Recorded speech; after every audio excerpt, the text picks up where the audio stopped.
Hello everyone, কেমন আছো সবাই? তো আজকে সকালটা শুরু করেছিলাম 1 কাপ আদা দেওয়া লাল চা, সাথে 2টো বিস্কিট, আর ছিল কিছু কাজু বিস্কিট। এই নোনতা নোনতা কাজু বিস্কিটগুলো আমার খুব ভালো লাগে। এরপর জলখাবারে ছিল মুড়ি, আলু ভাজা আর চানাচুর। চানাচুরটা বেশ মিষ্টি মিষ্টি, তো মুড়ি দিয়ে খেতে বেশ ভালো লাগছিল। দেন লাঞ্চে আজকে মা করেছিল ভিন্ডি আলুর তরকারি আর রুই মাছের ঝোল। তো রুই মাছটা পুকুরের টাটকা মাছ ছিল, সেই জন্য খেতে প্রচণ্ড ভালো ছিল, খুব ভালো স্বাদ ছিল।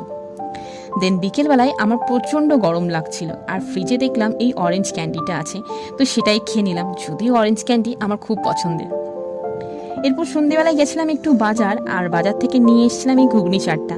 এই চাটটা খেতে খুব ভালো হয়, আর বানিয়েও ছিল খুব সুন্দর সেদিন। দেন একদম শেষে ডিনারে খেয়েছিলাম সিম্পল আলু পটল দিয়ে ডিমের ঝোল আর ভাত, যেটা আমার মা দারুণ বানিয়েছিল। তো এই ছিল আজকে সারাদিনের খাওয়া দাওয়া। তো ভিডিওতে খাবারগুলো ভালো লাগলে প্লিজ একটা লাইক করে দিও, আর চ্যানেলটা সাবস্ক্রাইব করে দিও। Thank you.